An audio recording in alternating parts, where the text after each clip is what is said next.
पेशावर में जराइम की बढ़ती वारदातों पर शहरी तशवीश में मुब्तला है। जराइम पेश अफराद वारदातों में SMG समेत दीगर भारी असलहा इस्तेमाल करने लगे हैं। इस बारे में मजीद तफसील जानते हैं रॉ न्यूज़ के नुमाइंदे जाहिद इमदाद से, जो इस वक्त SSP ऑपरेशन पेशावर के हमरा मौजूद हैं। जाहिद, बताइएगा जराइम की रोकथाम के लिए पुलिस की क्या हिकमत अमली है?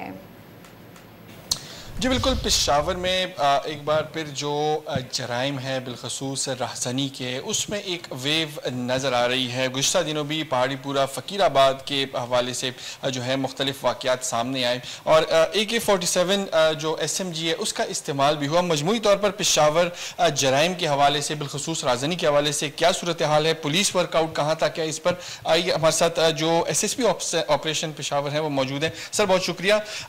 गुज़श्ता दिनों में फिर से एक वेव पेशावर में है जराइम की राहज़नी के बिलखसूस, तो शहरियों से मोबाइल और नकदी छीने जा रहे हैं। पुलिस स्ट्रैटेजी क्या है, वर्कआउट इस पे अब तक क्या है? बिस्मिल्लाहिर्रहमानिर्रहीम। जिस तरह आपने फरमाया कि ये पुलिस के लिहाज से या स्ट्रीट क्राइम के लिहाज से ये एक वेव आती हैं और जाती रहती हैं। अभी अल्हम्दुलिल्लाह हम अपने काम से सेटिस्फाइड हैं। ये जो क्लैशनकोव वाला या SMG वाला जो ग्रोह है ये बिल्कुल आइडेंटिफाई हो चुका है और अल्हम्दुलिल्लाह इसमें एक जो मेंबर है उनका वो न्यूट्रलाइज भी हो गया।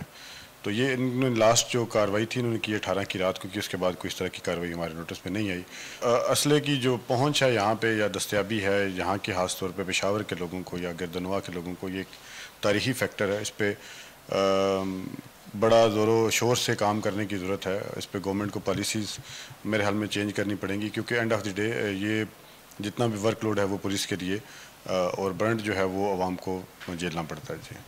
जी बिल्कुल, इसी हवाले से जो राहज़नी और जराइम है, हॉट स्पॉट जो है वो आइडेंटिफाइड है, जो मुख्तलिफ सरगर्म गैंग्स है वो भी आइडेंटिफाइड है और जो अभी फ़रार है तो वो उनको आइडेंटिफाई कर लिया गया, उनकी गिरफ्तारी भी जल्द अमल में लाई जाएगी। जी बहुत शुक्रिया आपका।